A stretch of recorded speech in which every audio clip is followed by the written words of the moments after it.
You're Sterling Hawthorne, the CEO of this entire company? Imani's voice trembled as she stood frozen in the dimly lit corridor, her mind refusing to process what she was seeing. The man she'd come to know as Riley, the kind-hearted janitor who listened to her dreams and made her laugh, was standing before her in an impeccable suit, security badge displaying his executive credentials. His eyes, those familiar gentle eyes, now looked at her with a mix of guilt and hope. Imani, please let me explain. Have you ever discovered the person you love isn't who they claim to be? That sickening moment when reality shifts beneath your feet, leaving you questioning every memory, every shared laugh, every intimate conversation. When the man you married has been living a lie, how can you trust anything was real? For Imani Rivers, that question now consumed her as she faced Sterling Hawthorne, billionaire CEO by day, undercover janitor by night, the man who had stolen her heart through deception. Would you forgive someone who hid their entire identity, even if they did it for love? Before you answer, and before we dive into today's tale, let's take a moment for something truly special, a heartfelt prayer. Heavenly Father, I come before you with a heart full of gratitude for every single member of this family. Lord, bless our wonderful viewers, our loyal supporters, and everyone who finds comfort, joy, and love in this space. Whatever they may be facing today, Father, lift them up. Fill their hearts with peace, their minds with wisdom, and their lives with overflowing joy. May their dreams blossom into reality. May their struggles turn into triumphs. And may they always feel surrounded by love, divine and human. Amen. Now, my wonderful family, please keep supporting this beautiful family we've built. It's your love that breathes life into these words and transforms them into something extraordinary, something we share and feel together. Thank you for being here. Now, let's dive into another unforgettable story. Sterling Hawthorne stood at the floor-to-ceiling windows of his executive suite, watching New York City pulse 60 floors below. At 42, he'd achieved what most could only dream of, transformed a modest technology startup into Hawthorne Global, a multinational corporation valued at billions. Another record quarter, said Edmund Sloan, his silver-haired mentor and board chairman, sliding quarterly reports across Sterling's minimalist desk. Then his shareholders are ecstatic. Sterling nodded without turning. And the employees.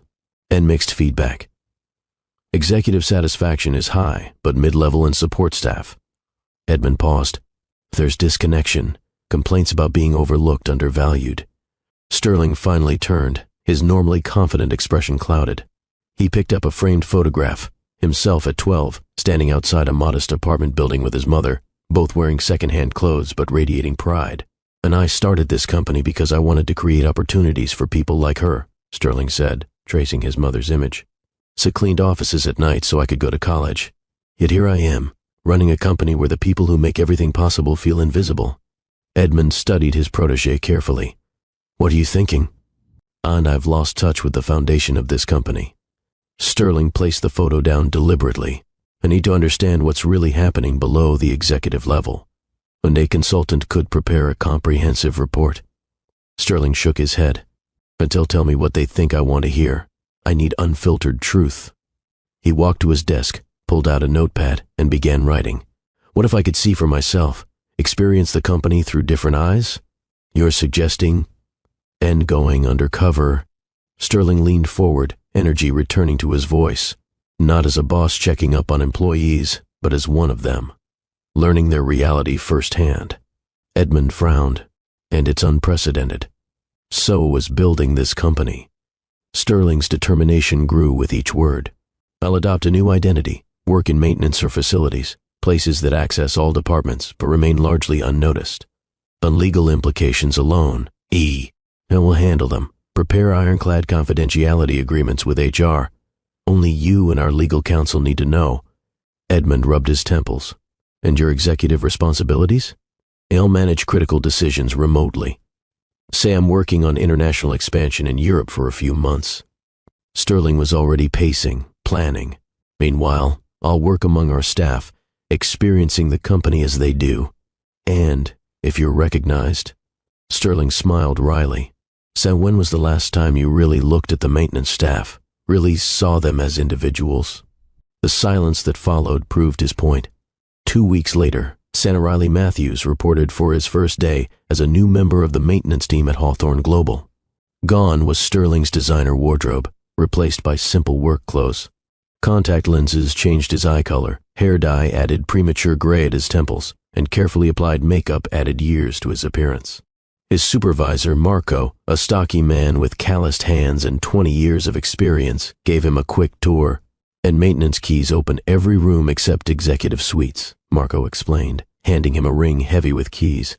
Morning shift starts at 5 a.m., evening at 6 p.m. You'll handle floors 30 through 40 for now. Riley nodded, noting how Marco didn't make eye contact, not out of rudeness, but from years of being trained to be invisible. Questions? Marco asked. How long have you worked here? Riley asked. Marco seemed surprised by the personal question. 22 years. Started when the company had just 3 floors in this building. As you've seen it grow then. Sure have. A hint of pride crossed Marco's features. Cleaned the original office where Mr. Hawthorne started everything. The pride faded. Not that anyone remembers that now. Riley absorbed this, feeling the first uncomfortable pinch of perspective. Unsure Mr. Hawthorne would appreciate knowing that. Marco laughed. And men like him don't notice men like us. The words stung more than Sterling had anticipated. By his 3rd day, Riley had established a routine. He changed trash liners, vacuumed carpets, and cleaned restrooms, physical labor that left his unaccustomed muscles aching. But the invisibility was what truly exhausted him. Executives he'd personally hired walked past without a glance. Conversations halted when he entered rooms. Once, he stood washing windows while 2 directors discussed his actual persona. Hawthorne's European project must be failing, one said. Why else would he extend his trip? The board should consider leadership changes, replied the other. And the company needs someone who's present. Riley scrubbed harder, fighting the urge to defend himself. On day 5, he encountered her. Imani Rivers arrived at 7:30 a.m. each morning, always carrying an extra coffee that she handed to security guard who manned the employee entrance. Riley noticed her immediately, not just her beauty though she was striking, but her presence. Unlike others who breezed past service staff, she made eye contact, offered genuine good mornings, remembered names. As executive secretary to the COO, Imani moved efficiently through her responsibilities while maintaining a warmth that seemed increasingly rare in the corporate environment. Riley watched her navigate microaggressions with grace that seemed both practiced and painful. And Ms. Rivers, a vice president, called out, snapping his fingers as he passed her desk. The coffee, 2 sugars. I'm preparing the quarterly presentation binders, Mr. Keller, she replied evenly. But the break room is just down the hall. The vice president stopped, clearly unused to being redirected. Excuse me? The quarterly presentation you need in 20 minutes? She gestured to the stacks of materials on her desk. Unless the coffee is more urgent? Her polite firmness caused the vice president to reassess. I'll get it myself. Riley, mopping nearby, hid his smile. Later that day, Riley was cleaning glass doors near Imani's workstation when her phone rang. "In Mr. Vance's office," she answered professionally. Her expression shifted as she listened. "Yes, sir. I understand the report deadline moved up. I'll stay late to complete it." After hanging up, she whispered to herself, "There goes Zach's basketball game. Again. Everything okay?" Riley asked before he could stop himself. Imani looked up, seemingly surprised anyone had noticed her distress. "Unjust schedule changes. Part of the job. Your son plays basketball?" Her eyebrows raised slightly. "Yes. Zach. He's 12. She studied him. And you're new here." Friley Matthews. Started Monday. Imani Rivers. She offered a genuine smile that transformed her face. Before they could continue, her phone rang again. If you've ever had to choose between career responsibilities and family obligations, you understand Imani's daily struggle. Comment below with your experiences balancing work and family. I read every comment and would love to hear your perspective. Over the next week, Riley found reasons to work near Imani's station. He learned she was raising her son alone after her husband died in military service 3 years earlier. Despite her obvious intelligence and education, an MBA from Howard University, she remained in an assistant role while watching less qualified colleagues advance. Why stay? Riley asked one evening as he emptied her trash, finding her still working at 8 p.m. "Security," she said simply. "Benefits are good. The schedule mostly lets me be there for Zach." "But you could do more," he pressed gently. Something flashed in her eyes, determination, frustration, or both. And of course I could. But proving that means taking risks I can't afford right now. Riley nodded, understanding more than she realized. Their conversations continued, growing deeper. Riley shared fabricated stories about his life that contained emotional truths about Sterling's actual background. Imani gradually revealed more about her dreams, starting her own consulting firm, creating opportunities for other overlooked professionals, giving Zach a foundation to build his future. One rainy afternoon, Riley helped Imani carry boxes to the archive room. When the elevator stopped unexpectedly, trapping them between floors, their conversation turned personal. "What did you want to be when you grew up?" she asked, sitting cross-legged on the elevator floor after they'd pressed the emergency button. "Believe it or not, exactly what I am now," Riley answered truthfully. "And creating something meaningful that employed people fairly. Maintenance. Wasn't your childhood dream?" she teased. He smiled. "And I meant the building something part, not the specific job. What about you?" "I wanted to lead," she said simply. "Not from ego, but because I saw problems I knew how to fix. Solutions others missed." Looking at her in that moment, Sterling saw what his company was missing: authentic leadership that prioritized people alongside profits. And something else stirred in him, something unexpected and increasingly undeniable. Attraction, yes, but deeper: connection, respect, and growing affection that had nothing to do with his undercover mission. As the elevator hummed back to life, Sterling realized his experiment had evolved into something far more complicated than he'd intended.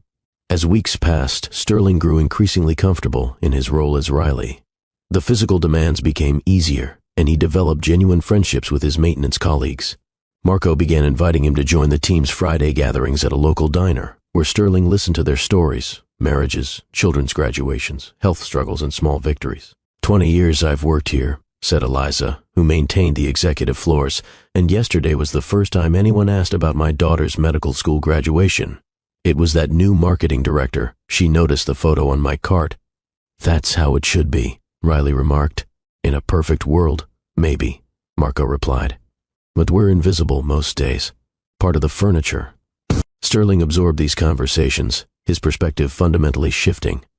Meanwhile, his relationship with Imani evolved from casual conversations to a deepening friendship. One evening, finding her working late again, he approached her desk. "You'll work yourself into exhaustion at this rate." Imani looked up, dark circles beneath her eyes. "Quarterly reports. Mr. Vance needs them by morning." "Have you eaten?" When she hesitated, Riley smiled. "That's what I thought. I'm taking my break. Join me?" "The cafeteria's closed, but I know where they hide the good sandwiches." Her answering smile was worth the risk of overstepping. "Lead the way, sandwich smuggler." In the empty break room, they sat across from each other, sharing turkey sandwiches and conversation that drifted far from work. Zach's science project won first place, Imani mentioned proudly, and built a working model showing how solar energy could power our apartment building. "Sounds remarkable," Riley said. "Like his mother. He's everything to me." Her expression softened, and after James died, I promised myself Zach would have every opportunity, even if it meant putting my own dreams on hold. "What dreams?" Riley asked quietly. She hesitated, then answered with growing animation. "I developed a framework for inclusive management practices during my MBA. It addresses how companies overlook talent in marginalized groups through systemic bias." She shook her head. "And I tried suggesting elements to Mr. Vance, but he says it's not aligned with current priorities." "Not." Sterling felt a distinct pang of regret, recognizing how his company was wasting her potential. "Have you considered presenting it directly to senior leadership? And a CEO is unreachable, always traveling lately. Besides, I'm just a secretary." She made air quotes. "That's how they see me." "That's their mistake," Riley said firmly. Their eyes met, the connection between them undeniable now. Sterling felt his heart race in a way it hadn't in years. This wasn't part of his plan, falling for someone who had no idea who he really was. "Sometimes I think about leaving," she admitted, "starting fresh somewhere. People see me for my capabilities, not just my job title." "What stops you?" "Security, stability for Zach." She sighed. "And honestly, I believe in what this company could be. Mr. Hawthorne built it from nothing like I want to do someday. There's potential here, If leadership would just listen. Sterling swallowed hard, guilt settling heavily in his chest. If you've ever felt undervalued at work or had your ideas dismissed, drop a comment below. What did you do? Stay and fight for recognition or find somewhere your talents were appreciated? Like this video if you believe everyone deserves to be truly seen. The following week, Sterling deliberately created a situation to test Imani's character beyond their personal connection. As Riley, he left an envelope containing $500 cash on the floor near her desk, marked uncharitable donation collection. From around the corner he watched as she discovered it. She immediately looked around, then opened it to check the contents. Her eyes widened at the cash. Without hesitation, she walked it directly to the security desk. Someone lost this near the East Wing offices, he heard her explain. It's marked for charity donations. Could you make sure it gets returned to whoever's collecting? Sterling smiled to himself. She'd passed his impromptu integrity test with flying colors. Later that day, he created another opportunity, leaving a confidential report marked unexecutive eyes only, partially visible on a conference room table as he cleaned. When Imani entered to prepare for a meeting, she noticed the document, promptly closed it without reading its contents, and called security to retrieve it. These small tests confirmed what Sterling already sensed. Imani possessed the integrity and discretion he valued in his organization. What he hadn't anticipated was how these observations would affect him personally. Each interaction deepened his admiration and attraction. Each conversation revealed her intelligence, compassion, and quiet strength. Yet each day also increased his guilt about his deception. Their relationship shifted one rainy Tuesday evening. Most employees had left early due to weather warnings, but Imani remained, finalizing a presentation. Riley appeared at her desk with 2 cups of hot chocolate. "Storm's getting worse," he said, offering her a cup. "And they're suspending subway service soon." "Perfect," she sighed, accepting the drink gratefully. "Just what I needed to hear. So will you get home? I'll wait out, or find a hotel nearby." She glanced at her watch, concern crossing her features. "And Mrs. Rodriguez is with Zach, but she can't stay overnight." Riley hesitated, then offered, "I have my brother's car today. I could drive you home." Her eyes met his, weighing the offer. "So are you sure? Brooklyn's not exactly on your way." "I'm sure." The drive through rain-slicked streets took nearly an hour, windshield wipers fighting to keep pace with the downpour. Their conversation flowed easily, ranging from childhood memories to favorite books. When they reached her modest apartment building, Imani turned to him. "Thank you, Riley. Not just for the ride, but for seeing me, the real me. That's rare in my experience." The sincerity in her voice made his heart constrict. "And the real you is worth seeing," he responded softly. Their eyes held for a moment too long, an unspoken connection humming between them. Impulsively, he reached for her hand, and she didn't pull away.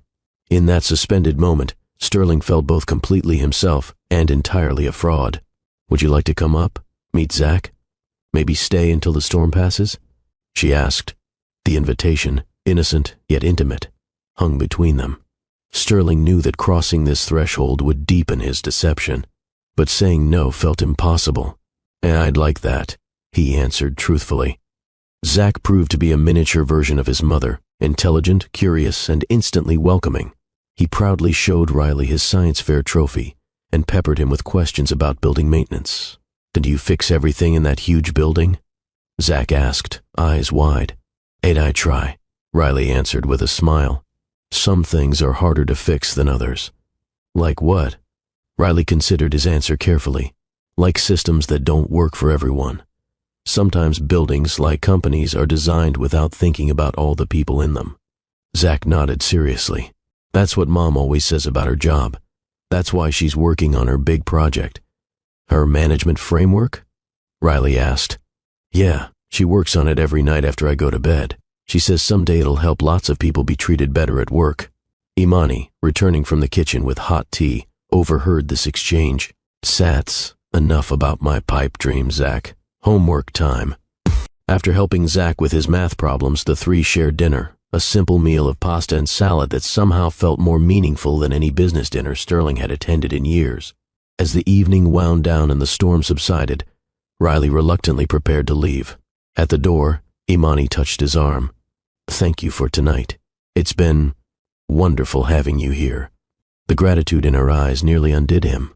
Before he could reconsider, he leaned forward and kissed her, gently, briefly, but unmistakably crossing a line he'd never intended to cross. When they parted, her surprise melted into a soft smile. "Say, I wasn't expecting that." "Neither was I," he admitted honestly. "I don't usually. With someone from work. So I understand. We can pretend it didn't happen." She shook her head slowly. "That's not what I want." Walking to his car, Sterling's emotions warred within him. Exhilaration battled with mounting dread. He was falling in love with a woman who had no idea who he really was, and with each passing day, the inevitable revelation loomed larger. The following weeks brought Sterling into dangerous territory. As Riley, he began seeing Imani outside work, casual dinners, a museum visit with Zach, afternoon walks in the park. Each moment deepened his feelings and compounded his guilt. Meanwhile, as Sterling via secure communications with Edmund, he monitored the company remotely, making critical decisions while gathering insights from his undercover experience. He'd already drafted policy changes to address issues he'd witnessed, improving advancement opportunities for support staff, creating mentorship programs, and establishing channels for ideas to reach executive leadership. "So our experiment has yielded valuable information," Edmund acknowledged during one of their secure calls. "But this extended absence is raising questions. The board is growing restless, and frankly, I'm concerned about how entangled you've become with this woman." "And her name is Imani," Sterling corrected sharply. "And she's extraordinary. The company has completely overlooked her potential. And that may be, but you're deceiving her. The longer this continues, the worse the fallout when she learns the truth." Sterling knew Edmund was right. What had begun as a well-intentioned experiment had evolved into something far more complex. He was now caught between worlds, the privileged CEO and the maintenance worker, the man with power and the man building genuine connections. The decision point came unexpectedly. Hawthorne Global's annual Employee Appreciation Gala was approaching, an event where Sterling traditionally gave the keynote address. Edmund had prepared a cover story about Sterling participating remotely, but the board had insisted on his physical presence. "I need to end this charade," Edmund urged. "Return as yourself and implement the changes you've identified." "And Imani?" Sterling asked quietly. "Then you'll have to tell her the truth and face the consequences." After ending the call, Sterling sat alone in his modest temporary apartment, surrounded by evidence of his dual life, Riley's maintenance uniforms hanging. Beside the one designer suit he'd kept, photos of Imani and Zach on his phone, notes for company-wide reforms on his laptop. He knew what he had to do. At the gala, worlds would collide, and nothing would ever be the same again. The evening of Hawthorne Global's annual gala arrived with a flurry of activity. The grand ballroom at the Riverside Hotel had been transformed with elegant blue and silver decor, reflecting the company's colors. Executives arrived in designer formal wear, while support staff who received coveted invitations wore their carefully saved special occasion attire. Sterling stood in his hotel suite, adjusting his bow tie in the mirror. Gone were Riley's weathered work clothes and artificially aged appearance. His hair had been restored to its natural color, contact lenses removed, and expensive tailoring replaced the slouched posture he'd adopted for weeks. A knock at the door announced Edmund's arrival. "The board members are gathered downstairs," Edmund reported. "Everyone's asking about you. The official story is that you flew in this morning specifically for the gala." Sterling nodded, his expression grim. "Send the speech." "The door notes on company reforms are incorporated. It's bold, Sterling. Addressing bias in promotion practices, creating innovation channels for all levels, restructuring compensation." Edmund paused.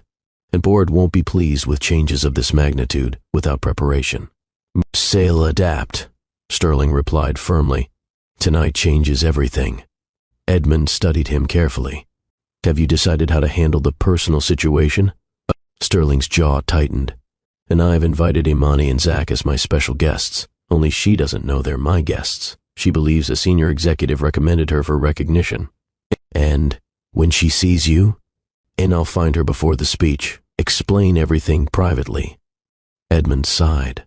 "Good luck. You'll need it." Imani stood before her bedroom mirror, hardly recognizing herself in the midnight blue gown she'd splurged on for the occasion. When the invitation had arrived, a special recognition for exceptional contributions often overlooked, she'd been stunned. "Mom, you look like a princess," Zach exclaimed, bouncing on her bed in his first suit, a rental they'd picked up yesterday. "And you look like a very handsome prince," she smiled, adjusting his clip-on tie. Her phone chimed with a text from Riley. "Well, good luck tonight. You deserve every recognition. Wish I could be there." Her heart fluttered reading his message. Their relationship had developed rapidly over the past weeks, perhaps too rapidly, a cautious voice in her mind suggested. But something about Riley felt genuine in a way her previous relationships hadn't. He saw her, truly saw her, beyond her job title or circumstances. She typed back, "Thank you. We'll tell you everything tomorrow. Zach says hi." Putting her phone away, she couldn't help wishing Riley could attend.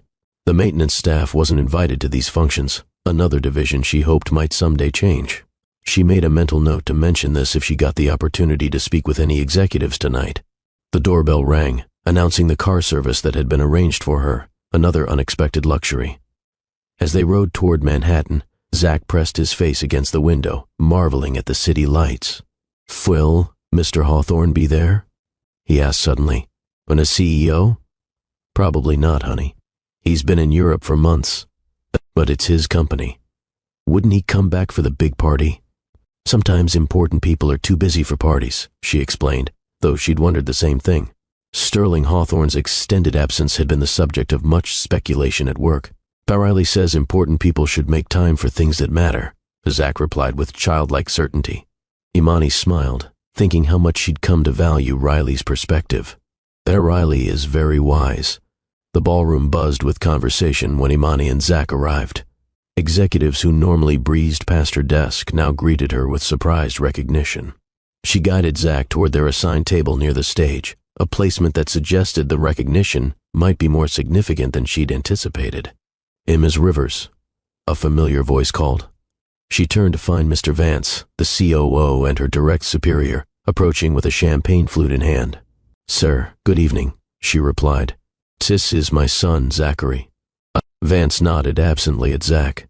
"Quite the placement they've given you tonight. Front and center. Do you know what this recognition involves?" she asked. "And no idea." The seating chart came directly from the chairman's office. He lowered his voice. "One word is, Hawthorne himself is making an appearance tonight after his mysterious European venture." Before she could respond, the lights dimmed slightly. Edmund Sloan, the silver-haired chairman, approached the podium. "Ladies and gentlemen, welcome to Hawthorne Global's annual appreciation gala. Tonight is special as we not only celebrate our record-breaking year, but also welcome back our visionary CEO from his extended European project." Murmurs rippled through the crowd.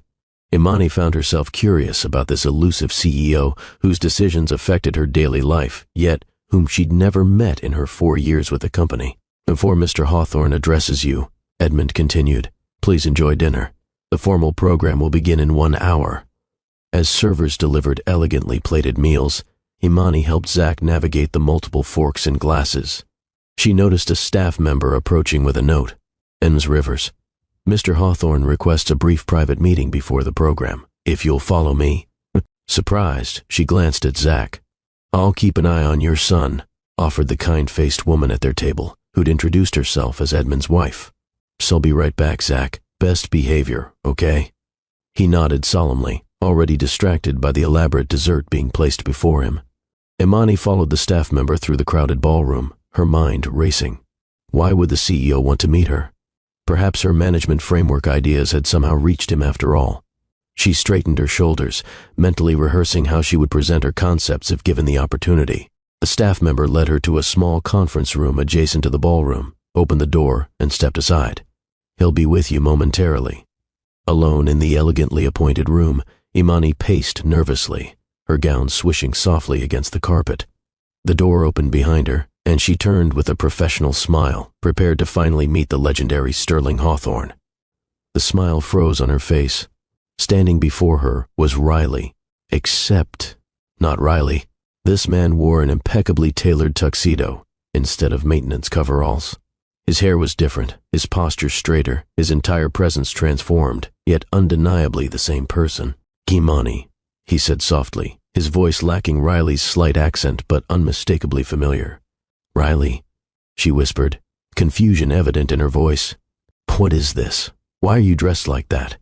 He took a deep breath. "And my name is Sterling Hawthorne. I'm not a maintenance worker. I'm the CEO of this company." The words hung in the air between them. Imani stared, her mind refusing to process what she was hearing. "That's not funny," she finally managed. "It's not meant to be," he replied gently. "I've been working undercover in my own company for the past 2 months, experiencing it from a different perspective." Imani took an instinctive step backward, her hands trembling. No, that's not possible." He moved toward a side table where a folder lay waiting. He opened it, revealing side-by-side photos of himself as Riley and as Sterling, along with his ID badge and official company documents. "And mine, I wanted to tell you myself before the announcement tonight. Before everyone knows." Comprehension dawned slowly, horror replacing confusion in her eyes. Everything was a lie? All of it? Our conversations, the time with Zach, Her voice broke. "One kiss? Not everything," he insisted. "And my feelings for you are real, Imani. That's why I had to tell you myself before..." "Before what?" she interrupted, anger now flashing through her shock. "Before you announced to everyone how you tricked your employees, how you tricked me. It wasn't about tricking anyone. I needed to understand the company from the inside, without the filter that comes with my position."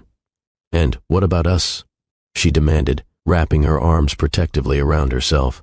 "Was I just part of your corporate experiment too? Did you create tests for me?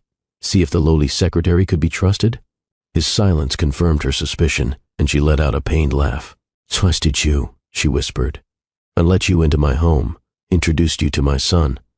"Oh, Imani, please. If you'll just let me explain." "Explain what? How you manipulated me, how you watched me struggle day after day while hiding who you really were." Her voice rose with each question.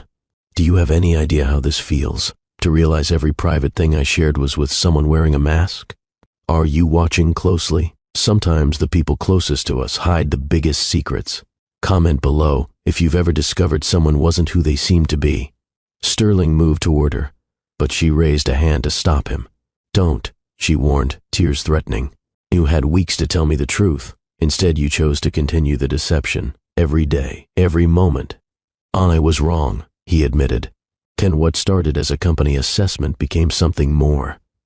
I fell in love with you, Imani. That wasn't planned or faked." "And love doesn't lie," she countered. "Not about something this fundamental." "I was afraid," he confessed. "Afraid that once you knew who I really was, you'd see me differently. Not as Riley, the man you connected with, but as Sterling Hawthorne, CEO. You didn't trust me with the truth," she said quietly. "After everything we shared, you didn't trust me enough to see past your title." Before he could respond, the door opened, and Edmund appeared. "Sterling, we need you. The program is starting." Imani quickly wiped her tears, squaring her shoulders.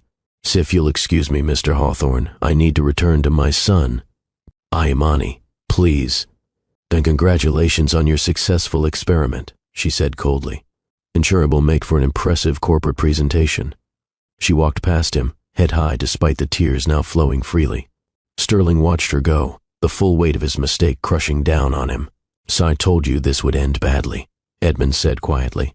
"End the speech," Sterling replied, his voice hollow. "And I need to change it." Somehow, Imani made it back to her table, composed herself, and managed a smile for Zach, who was happily finishing his dessert. Inside, her mind and heart were in turmoil. Every memory with Riley, now Sterling, replayed with painful clarity, each moment recontextualized by deception. The lights dimmed again, and Edmund Sloan returned to the podium. "Ladies and gentlemen, please welcome back our founder and CEO, Sterling Hawthorne." The applause was thunderous as Sterling walked onto the stage. Imani felt Zach stiffen beside her. "Bomb!" he whispered urgently.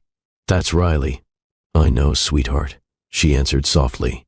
"I'll explain later." On stage, Sterling approached the microphone, his eyes finding hers in the audience before addressing the crowd. "Thank you for that welcome. Before I begin my formal remarks, I want to share something personal with all of you." He paused, setting aside his prepared notes. "For the past 2 months, I haven't been in Europe as you were told. I've been right here, working among you as a member of the maintenance staff." Gasps and murmurs erupted throughout the ballroom. Imani felt countless eyes turning toward her, speculation already beginning. "Did this because I recognized a growing disconnect between leadership and employees.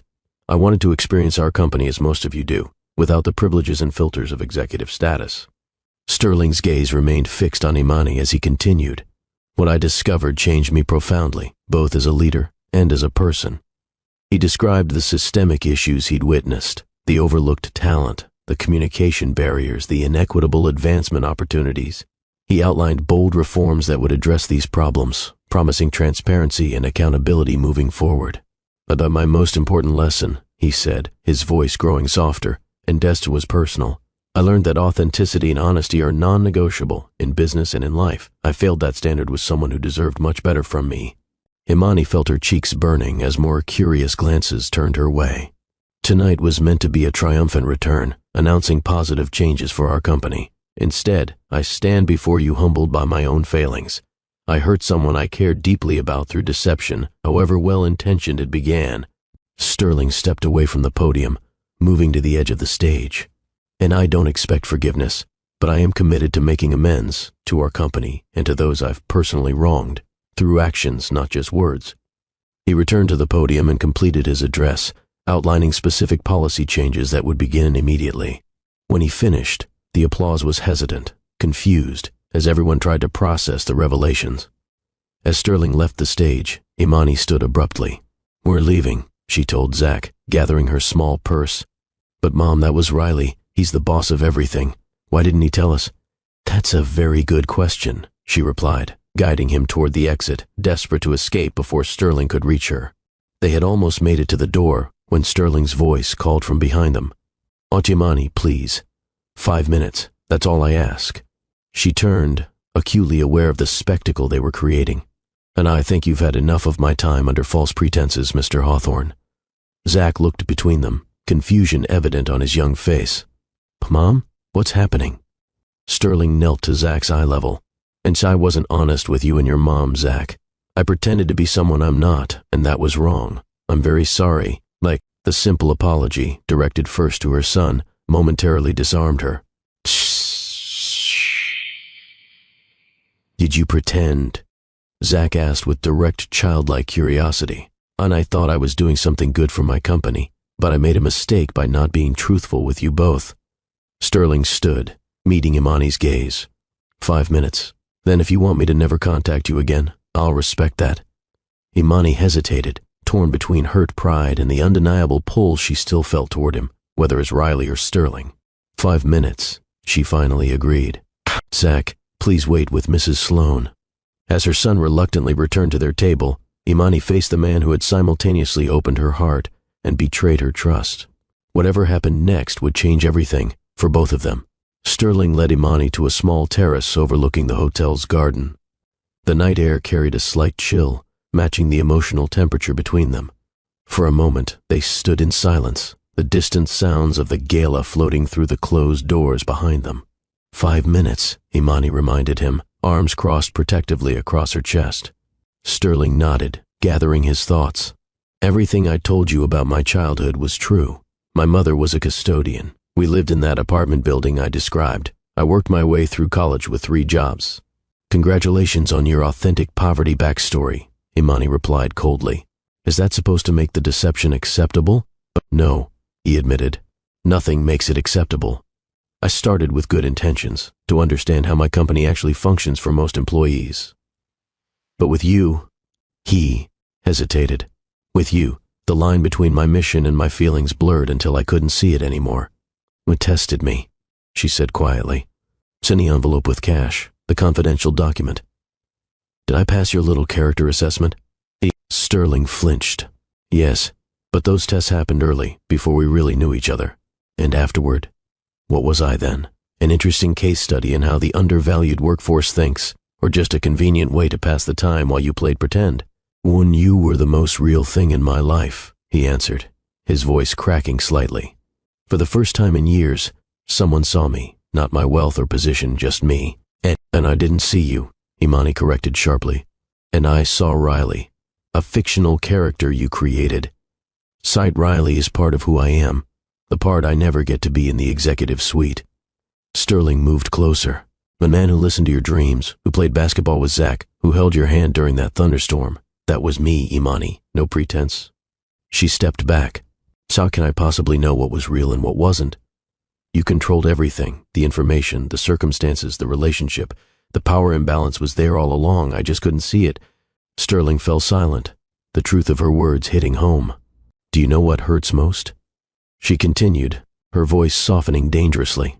And I trusted you with things I've never told anyone. My fears about failing Zach, my insecurities at work, my dreams for the future. You had all of me, authentic and exposed, while giving me a carefully crafted fiction. Ask me anything, Sterling said suddenly. Anything at all. No more lies. Imani studied him, weighing his offer. Why me? Out of everyone in the company, why did you focus on me? I didn't initially. You were the one who saw me, who treated Riley like a person with value. You remembered my name on the second day. You thanked me when I cleaned your area. Small things that shouldn't be exceptional but were. She absorbed this, then asked, when did it cross from professional observation to personal interest? The day you stood up to Keller about getting his own coffee. Your dignity, your quiet strength, it captivated me. By the time we were trapped in that elevator, I was already falling for you. Imani's eyes glistened with unshed tears. Stand now? What happens now that your experiment is over and you return to your executive life? It depends on you, Sterling said quietly. And I meant what I said in my speech. I'm committed to making amends, to you and to the company. I've already drafted policy changes based on what I've learned, real, substantive changes. And us? Was I just collateral damage in your journey of corporate enlightenment? Sterling moved toward her cautiously. Oh, Imani, I love you. The circumstances were wrong, the deception inexcusable, but my feelings are genuine. I would give anything to earn back your trust. She shook her head slowly. Trust isn't something you can buy or earn quickly, Sterling. It requires time, consistency, and truth. 3 things our relationship has lacked. What can I do? He asked simply. Nothing. At least not now. She brushed away a tear. I need time, space, perspective. Zach is confused and hurt too. He thought you were his friend. Sterling nodded, the pain evident in his expression. And I understand. Oh, you? Really? Imani challenged. Because from where I stand, you're a man who's accustomed to getting what he wants. Your position, your wealth, your privilege, they've insulated you from consequences. This might be the first time you can't fix something with power or money. The 5 minutes had passed, but neither moved to leave. Finally, Imani straightened her shoulders, and I should return to Zach. Of course. Sterling stepped aside. For what it's worth, Imani, meeting you, the real you, changed everything for me. Whatever happens between us, I promise the changes at Hawthorne Global will honor what I've learned. She paused at the door. And goodbye, Mr. Hawthorne. As she walked away, Sterling remained on the terrace, the night air suddenly much colder than before. Have you ever had to rebuild trust after it was broken? Hit that like button and share your experience in the comments. How long did it take, and was the relationship ever the same afterward? The weeks following the gala marked a period of profound change at Hawthorne Global. True to his word, Sterling implemented sweeping reforms, a transparent promotion system based on measurable contributions rather than visibility, a cross-departmental mentorship program pairing executives with employees from often overlooked divisions, and an anonymous innovation channel where ideas were evaluated on merit alone. Most significantly, he created a new executive position, Director of Inclusive Development, specifically designed to identify and nurture talent from all levels of the organization. The position remained conspicuously unfilled. Sterling himself transformed his leadership style. He began regular walkthroughs of all departments, learning names and roles of employees at every level. He instituted monthly lunches with randomly selected staff from different divisions. He even occasionally worked alongside maintenance and facilities teams, this time with full transparency. Employees noted the changes with cautious optimism. Some cynics viewed it as elaborate public relations after the gala revelation, but many recognized genuine reform taking root. For Imani, these weeks brought a different kind of transformation. She requested a transfer to the marketing department, where a position matching her qualifications had opened. The distance from executive offices and from potential encounters with Sterling provided space to process her complicated emotions. She declined the generous compensation package Sterling had arranged, accepting only the standard salary for her new position. Her pride wouldn't allow anything that felt like emotional restitution. Zach asked about Riley frequently at first, his young mind struggling to reconcile the friendly maintenance worker with the powerful CEO who had appeared on stage. Imani, answered his questions honestly, but carefully, explaining that sometimes adults make mistakes even when they don't mean to hurt others. But if he's sorry, Zach reasoned one evening as she tucked him in, and he wants to fix it, shouldn't we forgive him? Forgiveness is complicated, sweetheart, she explained. It takes time. And sometimes, even when we forgive someone, the relationship still changes. Do you miss him? Zach asked with a child's directness. Imani hesitated. And missed the person I thought he was. But in quiet moments alone, Imani confronted a more complex truth. She missed both versions of the man. Despite everything, her feelings remained tangled and unresolved. She'd check company announcements, noting changes that addressed issues she'd mentioned to Riley during their conversations. She'd find herself scanning crowds in the lobby, simultaneously hoping to avoid and encounter him. Sterling, meanwhile, respected her request for space. No calls, no messages, no accidental meetings. His communication came only through official company channels regarding her transfer and new position. This restraint, so contrary to his usual decisive approach to challenges, spoke volumes about his respect for her boundaries. Edmund Sloan, observing his protégé's transformation, remarked during a board meeting, "I've known Sterling Hawthorne for 20 years, but I believe we're finally seeing the leader he was meant to become." 3 months after the gala, Imani stayed late finalizing a marketing campaign. Walking toward the elevator, she passed the executive conference room and noticed the light still on. Through the partially open door, she glimpsed Sterling surrounded by stacks of employee suggestion forms, methodically reading each one and making notes. His jacket was discarded, sleeves rolled up, tie loosened, looking less like a billionaire CEO and more like a man genuinely invested in understanding his workforce. She moved to continue past, but something made her pause. Perhaps it was the solitary dedication of the scene, or maybe the realization that this, reviewing employee input personally rather than delegating it, represented the authentic change he'd promised. Sterling looked up, sensing her presence. For a moment, they simply gazed at each other across the threshold, so much unspoken between them. "Imani," he acknowledged softly, neither approaching nor calling her closer. "You're here late," she observed neutrally. "Employee suggestion review. I'm reading all of them personally now." He gestured to the stacks. But her marketing team submitted several excellent ideas about community engagement. They're a talented group. She hesitated, then stepped just inside the doorway. "And I've noticed the changes you're implementing." A careful smile touched his lips. "So are they heading in the right direction?" "They're meaningful," she acknowledged. "And a mentorship program especially." The conversation lapsed into silence, both aware of the careful distance they maintained. "How's Zach?" Sterling finally asked.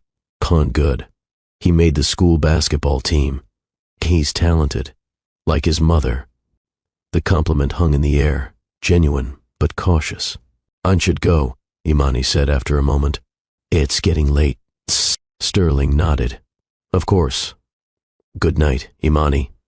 She turned to leave, then paused. "The Director of Inclusive Development position is still open." "Yes. I'm waiting for the right person." Their eyes met again, the implication clear but unpressured. "Good night, Sterling," she said, using his real name for the first time since the gala. As the elevator descended, Imani released a breath she hadn't realized she was holding. The brief exchange had shifted something inside her, not forgiveness exactly, but perhaps the beginning of understanding. 2 weeks later, an unexpected development changed everything. Imani received a promotion opportunity with another company, a director-level position with substantial responsibility and compensation. The offer seemed too perfectly aligned with her qualifications to be coincidence. "Did you arrange this?" she asked Sterling directly, finding him alone in his office after working hours. He looked genuinely puzzled. "Arrange what?" "A Meridian Group offer. It's exactly what I've been working toward." Understanding dawned on his face. "And I had nothing to do with it, Imani. Though I'm not surprised they recognized your talents." His expression grew serious. "So are you taking it?" "And I'm considering it. It would mean significant changes for Zach and me. More responsibility, better opportunities." Sterling nodded slowly. "And deserve it. You've earned it through your own merit, not through any connection to me. That's important to me, earning my own way. And no." He hesitated. "I'll miss you here, of course. I'll miss you. But I support whatever decision serves you and Zach best."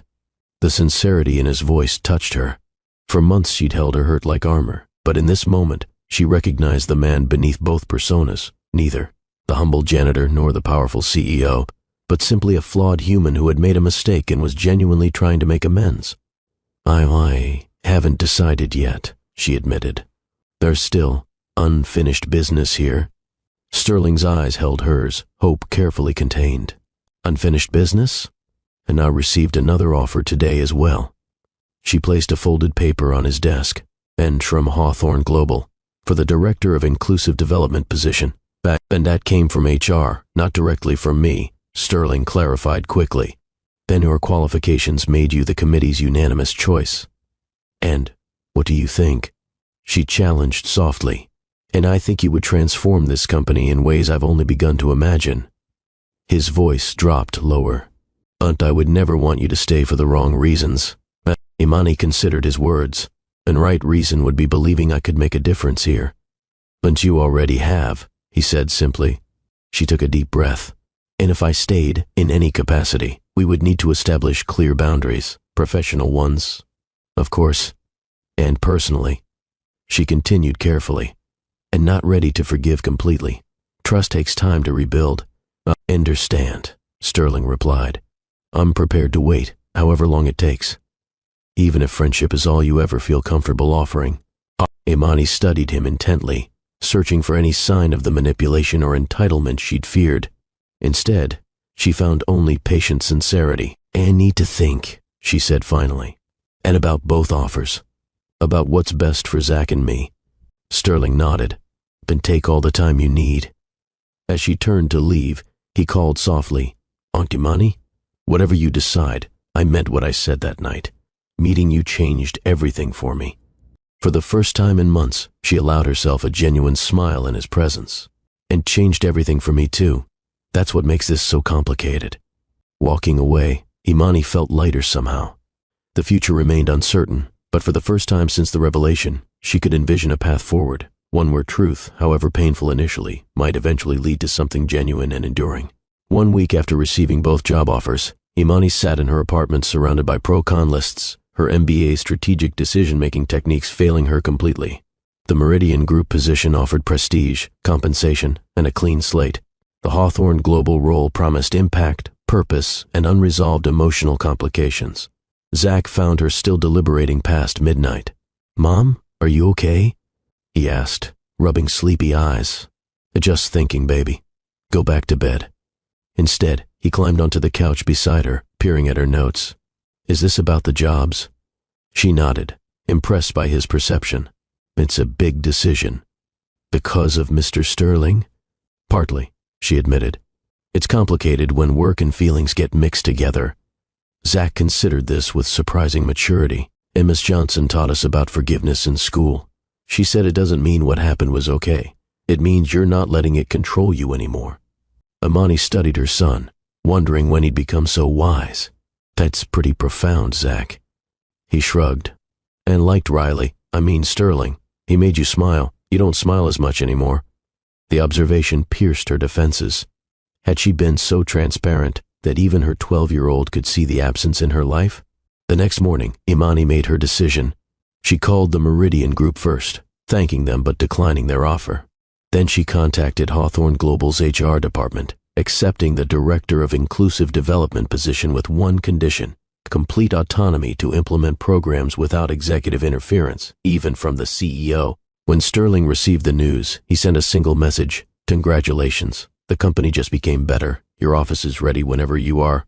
Her new role placed her on the executive floor, ironically closer to Sterling physically while maintaining professional distance.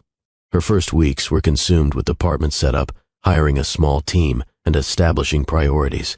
Sterling remained respectfully distant, their interactions limited to necessary meetings where he treated her with the same professional courtesy he showed other executives.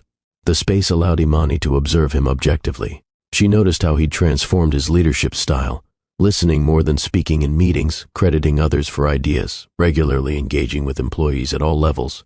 The changes appeared genuine, not performative. 3 months into her new role, Imani launched her first major initiative, a comprehensive talent identification program designed to recognize overlooked potential throughout the company. During her presentation to the executive committee, she found Sterling watching her with unmistakable admiration. "And the data shows we've been promoting based on visibility rather than capability," she explained, displaying graphics that illustrated the pattern. "An assist system will evaluate contributions objectively, regardless of department or position." "Implementation costs?" the CFO questioned skeptically. "Detailed in Appendix C," Imani replied confidently. "And the projected ROI through improved retention and productivity exceeds costs within 18 months.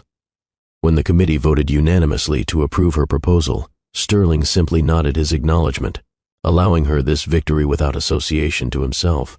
Later that day, she found a small plant on her desk with a note, "And growth often happens quietly before becoming visible. Congratulations on creating something important." The gesture, supportive without being presumptuous, touched her unexpectedly. If you've ever had to rebuild relationships after trust was broken, drop a comment below. I'm curious how many of you believe second chances can work when both people are committed to change. 6 months into her new position, Imani's innovative programs were showing measurable results. Employee satisfaction scores improved 15%. Retention rates increased. Previously overlooked departments contributed valuable innovations. One evening, working late, Imani was surprised when Sterling appeared in her doorway, his tie loosened, looking as tired as she felt. "A Nakamura contract went through," he announced. "Largely thanks to your team's cultural integration recommendations." "That's wonderful news," she replied, genuinely pleased. The Japanese partnership represented significant opportunity, and her representatives specifically mentioned feeling understood in ways they hadn't with other American companies. Sterling hesitated. Our insight made the difference. The praise was professional, yet personal, acknowledging her contribution without overstepping. Something in his restraint over these months had gradually softened her defenses. "Would you like to get coffee and discuss next steps?" She found herself asking. The cafe downstairs should still be open. His surprise was evident, quickly followed by careful neutrality. "I'd like that, if you're sure." The cafe offered neutral territory, public enough for comfort, private enough for conversation. As they settled with their drinks, Sterling maintained professional distance. "The Nakamura team requested your involvement moving forward," he explained, "and they were impressed by your framework, and I'm happy to participate." She studied him over her cup. "And you've changed how you approach these partnerships." "And I've been learning," he acknowledged, "and your perspective helped me recognize my blind spots." The conversation gradually shifted from business to more personal territory. Updates about Zach, Sterling's mentorship of young entrepreneurs from underserved communities, books they'd both recently read. "I want you to know," Sterling said as they prepared to leave, "and I've respected your boundaries, but I've missed our conversations." "And I've missed them too," she admitted quietly. "Not just with Riley, but with you. The real you I've come to know these past months." His eyes brightened with cautious hope. "Perhaps we could do this again sometime?" "Just coffee, just talking." "I'd like that," she replied, surprising herself with her sincerity. This coffee meeting became a weekly occurrence, neutral territory where they gradually rebuilt connection without expectations. Sometimes they discussed work, sometimes life. Laughter returned, and with it, a tentative trust. 3 weeks after their coffee ritual began, Imani invited Sterling to Zach's basketball championship game. The invitation, simple but significant, represented a careful opening of her personal world. Sterling arrived early, sitting unobtrusively in the stands until Imani waved him over. "Thank you for including me," he said sincerely. "Zach asked if you could come," she explained, "and still talks about the shooting techniques you taught him." When Zach spotted Sterling, his face lit up with a grin and an enthusiastic wave that spoke volumes. After the game, which Zach's team won narrowly, the boy ran directly to them. "Did you see that last shot, Mr. Sterling? Just like you showed me." "Perfect form," Sterling confirmed, high-fiving him. "Then you've been practicing." As they walked to a nearby pizza restaurant to celebrate, Zach chatted animatedly between them. Observing their interaction, Imani recognized Sterling's genuine interest in her son, not as a means to her heart, but as a person he genuinely cared about. Over subsequent months, Sterling was occasionally included in their activities, museum visits, park outings, even dinner at their apartment. Each invitation represented another small step toward forgiveness, another brick in rebuilding trust. 1 year after the gala revelation, Hawthorne Global held a company-wide celebration for the success of Imani's initiatives. Data showed remarkable improvements in employee satisfaction, innovation, and retention. The event recognized her team's achievements while highlighting individual success stories, employees whose talents had been discovered through her programs. At the podium, Imani surveyed the room filled with colleagues from every level of the company. And true success isn't measured by organizational charts or quarterly reports, she stated confidently. It's measured by creating an environment where everyone can contribute their unique talents and be valued for them. Her eyes found Sterling's in the audience. But sometimes the most meaningful growth comes after difficult truths. This company has embraced change, and today we celebrate not just improved metrics, but improved lives. The applause was thunderous, genuine appreciation from a workforce that had been transformed. Later, at the reception, Sterling approached her. "You've changed this company more in 1 year than I did in 10. But we changed it together," she corrected. "And your willingness to acknowledge problems was the first step." He hesitated, then asked quietly, "Would you have dinner with me tomorrow night?" "Not as colleagues, just us." The question hung between them, the first explicit step beyond friendship since the revelation. "Yes," she answered simply. Their first official date was nothing like their earlier casual interactions as O'Reilly and Imani. Sterling took her to a small, intimate restaurant well away from corporate settings. No pretense, no power dynamics, just two people reconnecting as their authentic selves. "I want to be completely transparent," Sterling said, as they settled at their table. "But my feelings for you haven't changed, Imani. But I understand if yours have." "They've evolved," she answered honestly. "And I was falling in love with Riley. I was angry at Sterling. Now I'm getting to know the real you, somewhere between those extremes." He nodded, accepting her honesty. "That's all I can ask for. The chance to show you who I truly am." Over dinner, they shared deeper truths. Sterling's fears of vulnerability that had driven his initial deception, Imani's struggle to balance career ambitions with single motherhood, their shared vision for creating meaningful change. As he walked her to her door afterward, Sterling asked, "Where do we go from here?" "Slowly," she answered, with honesty, "one step at a time." He smiled, genuine and hopeful, "And I can work with that." Their relationship progressed carefully over the following months. Dinner dates became weekend outings. Professional collaboration strengthened personal connection. Gradually, the painful past receded as new memories took its place. 6 months into their relationship, during a weekend hiking trip with Zach, Sterling stopped at a scenic overlook and turned to Imani. "I've been thinking about legacy," he said unexpectedly. "Not company legacy, but personal." "What kind of legacy?" she asked. "And a kind that matters when everything else falls away. Not buildings or bank accounts, but impact on people's lives." He took her hand. "So you changed my perspective completely, Imani. You showed me what truly matters." "When we changed each other," she corrected gently. "I love you," he said simply. "Both of you," he added, including Zach with his glance. "Said I don't want to rush you, but I want you to know where I stand. I'm in this completely." Imani studied him, the man who had deceived her but then worked tirelessly to earn back her trust through consistent action rather than empty promises. "And love you too," she admitted. "It's been a complicated journey to get here, but I do." Zach, pretending not to eavesdrop from a few feet away, pumped his fist in celebration. Their engagement came 3 months later, a private moment at home rather than a grand gesture. Sterling had been helping Zach with homework when he suddenly looked up at Imani watching them. "Marry me," he said simply. "Be my family." "Yes," she answered, equally direct. The wedding was intimate. Close friends, family, and the maintenance staff Sterling had worked alongside during his undercover days, now promoted to management positions through Imani's programs. At the reception, Edmund Sloan raised his glass. To Sterling and Imani, who proved that authentic connection can overcome any obstacle when built on truth, respect, and genuine love. 6 months after their wedding, Imani discovered she was pregnant. When the ultrasound revealed twins, Sterling's expression of absolute wonder became her favorite memory. Pure joy unmarred by pretense or expectation. "2 babies," he whispered, gripping her hand tightly. "And now our family is doubling all at once." Imani laughed, equal parts elated and terrified. "Are you ready for this?" "With you?" "I'm ready for anything." The pregnancy announcement at Hawthorne Global prompted genuine celebration throughout the company. The cultural transformation Imani and Sterling had championed made the organization feel like an extended family sharing in their joy. The twins, a boy and girl, arrived on a crisp autumn morning.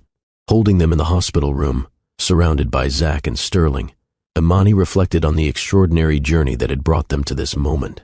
From undercover boss to father of three, she teased gently, watching Sterling cradle their daughter with awestruck tenderness. Best promotion I've ever received, he replied, his eyes shining with tears. Though director of inclusive development was a close second. Zach leaned over to examine his new siblings, and they're so small. But they'll grow, Sterling assured him, and you'll be the best big brother they could ask for. Looking at her expanded family, Imani marveled at how completely her life had transformed. The painful revelation at the gala 2 years earlier had seemed like an ending, yet it had ultimately been the beginning of something genuine and profound. What are you thinking? Sterling asked, noticing her contemplative expression. That sometimes the most painful truths lead to the most beautiful outcomes, she answered. If you hadn't gone undercover, if we hadn't faced that difficult revelation and rebuilding, and we might never have found our way here, he completed her thought. As if understanding the significance of the moment, both twins opened their eyes, connecting this new family in a circle of love built on hard-earned trust and authentic connection. Their journey, from deception to forgiveness, from pain to healing, had created something neither could have imagined when Sterling first donned Riley's maintenance uniform. Through honesty, perseverance, and genuine change, they had built not just a family, but a legacy of transformation that would continue through their children and the company they now led together. 5 years after the twins' birth, the Hawthorne family gathered in their backyard for a weekend barbecue. Sterling manned the grill, while Zach, now 17 and taller than his stepfather, entertained 5-year-olds Emma and Ethan with elaborate stories. Imani watched from the patio, her heart full. The journey to this moment had been neither straightforward nor easy, but the family they'd built felt unshakable, forged through difficulty, strengthened by honesty. Penny for your thoughts? Sterling asked, joining her with 2 glasses of lemonade. But just grateful, she replied, accepting a glass. 5 years ago, I couldn't have imagined this. Sterling followed her gaze to where Zach was now teaching the twins how to shoot a basketball into the child-sized hoop. And best decision I ever made, going undercover as a maintenance worker. Even with everything that happened afterward, but especially because of everything that happened afterward. He squeezed her hand and forced me to become someone worthy of you. Their conversation was interrupted by Emma running toward them, dark curls bouncing. Mommy, Daddy, look what Ethan did. She pointed dramatically to where her brother stood proudly beside a perfectly stacked tower of blocks. Amazing, buddy. Sterling called. He's always building things, Imani observed. Just like his father. Sterling smiled. Better things, I hope, with stronger foundations. The transformation at Hawthorne Global had continued and deepened over the years. The company had become a case study in corporate culture reform, featured in business schools nationwide. What began as Sterling's undercover experiment had evolved into a comprehensive model for workplace equity. Imani's role had expanded considerably. Now Chief Innovation Officer, she led initiatives that cultivated talent from unexpected sources. Her signature program, Hidden Brilliance, identified employees with exceptional potential regardless of background or education. Sterling, meanwhile, had fundamentally reimagined his role as CEO. He rotated through departments quarterly, working alongside teams to maintain connection with all levels of operations. The practice, initially met with skepticism, had become a cornerstone of the company's success. Together, they'd pioneered a radical transparency approach to leadership. Their annual Untrue State of the Company forum invited honest critique from employees, with leadership publicly committing to addressing identified issues. Heard a competitor is trying to poach your diversity director, Edmund remarked during a board meeting. Martina? Yes, they've made her quite an offer, Sterling confirmed. Are you concerned? Actually, we encouraged her to consider it. Sterling smiled at the board's surprised expressions. Part of our mission now is developing leaders who carry our values to other organizations. We're not just changing Hawthorne, we're changing business culture. Edmund shook his head in amazement. 5 years ago, you would have countered with whatever it took to keep top talent. 5 years ago, I measured success differently, Sterling replied, glancing at Imani across the boardroom. If you believe workplace culture impacts not just business success but personal fulfillment, hit that like button. Have you experienced transformative leadership that respected your full potential? Share your story in the comments. The twins' 5th birthday brought a milestone decision for the family. After lengthy discussion, Sterling and Imani agreed it was time to share the complete story of how they met. That evening, with the birthday celebration finished and younger children asleep, they sat with Zach in the family room. "Well, we want to tell you something important," Imani began.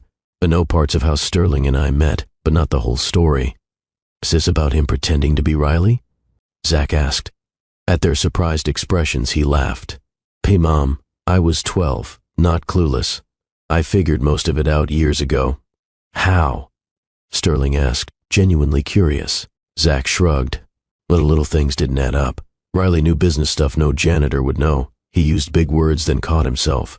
Plus, I Googled Sterling Hawthorne after the gala and found old interviews where he mentioned growing up in that same neighborhood Riley talked about. Imani exchanged an impressed glance with Sterling. "And you never said anything?" "Saya was mad at first," Zach admitted. "But then I watched how hard he worked to make things right, not just with us, but with everyone." He turned to Sterling. "So you changed. That matters more than the mistake." Sterling's eyes grew suspiciously bright. "When did you get so wise?" "Must be my mom's influence," Zach replied with a grin. "We're telling you now because we want to be completely honest with the twins when they're older," Imani explained. "But no more secrets, no sanitized version of our story." "And they should know," Zach agreed. "It's actually pretty cool. CEO goes undercover, falls for brilliant woman who challenges him to be better, transforms company, creates family." He gestured dramatically. "Sollywood material, right there." They laughed together, the last shadow of old pain dissolving in the warmth of their connection. Later that night, Sterling found Imani on the porch swing, gazing at the stars. Zach's reaction was unexpected, he commented, joining her. "He's always been intuitive," she replied. "But his forgiveness, that comes from watching you demonstrate true change over years, not days." Sterling nodded thoughtfully, and the hardest part was patience. Accepting that trust rebuilds slowly, through consistent action rather than grand gestures. "Most worthwhile things require patience," Imani said, leaning against his shoulder. "And our family, the company's transformation. Real change takes time." 7 years after the twins' birth, Hawthorne Global celebrated its 20th anniversary with an unprecedented announcement. Sterling and Imani would share the CEO position, becoming the first co-CEOs in the company's history. The business world reacted with skepticism. Industry analysts questioned the practicality of divided leadership. Competitors predicted failure. "They're missing the point," Sterling told reporters at the press conference. "This isn't about dividing power, it's about combining complementary strengths. Our different perspectives have always been our greatest asset," Imani added, formally recognizing that in our leadership structure simply makes official what has been working successfully for years. Behind the scenes, the transition had been carefully planned. Sterling would focus on external relationships and strategic direction. Imani would lead internal operations and innovation. Together, they would shape major decisions. The co-CEO model proved remarkably effective. Within 18 months, Hawthorne Global reported record growth while maintaining its position as one of the country's most equitable employers. More meaningful to both Sterling and Imani were the changes in their home life. The shared leadership role allowed more flexible scheduling, ensuring one parent was always present for the children's activities. Emma and Ethan, now 7, thrived with the stability of their parents' combined attention. Zach, having graduated college with honors, had joined a community development organization, inspired by both his mother's resilience and his stepfather's commitment to meaningful change. The family remained their center, their foundation, their greatest accomplishment. On a crisp autumn morning 10 years after the twins' birth, Sterling stood in the Hawthorne Global lobby, studying a newly installed art piece. The large mosaic depicted the company's journey, from its founding to its current status as an industry leader in both innovation and workplace equity. Embedded within the artistic timeline was a subtle reference to his undercover experience, a maintenance cart positioned at a turning point in the company's history. Most visitors would never notice its significance, but for Sterling, it represented the pivotal moment that changed everything. "Admiring the artwork?" Imani asked, joining him. "Admiring the journey," he corrected, taking her hand. Together they walked toward the executive elevator, greeting employees by name as they passed. The culture shift they'd championed had become so ingrained that new hires sometimes couldn't believe stories about the company's former environment. In their shared office, a space designed for collaboration rather than hierarchy, they settled into their morning routine. 10 years of marriage had created comfortable rhythms between them. professional and personal lives blending seamlessly. "It's a Madison merger finalized this morning," Imani mentioned, reviewing reports. "Billionaire employees are understandably nervous about integration." Sterling nodded. "Let's schedule time to meet with their team members personally, all levels. Show them our culture through actions, not just orientation presentations." "Already blocked the calendar," she confirmed with a smile. "So great minds think alike." Their workday proceeded with the balanced efficiency they'd perfected, meetings interspersed with strategic discussions, employee check-ins balanced with market analysis. At noon, they paused for a standing commitment, lunch with recently promoted employees from traditionally overlooked departments. "What made you implement these lunches?" asked Maria, recently promoted from reception to customer experience management. "Personal experience," Sterling answered candidly.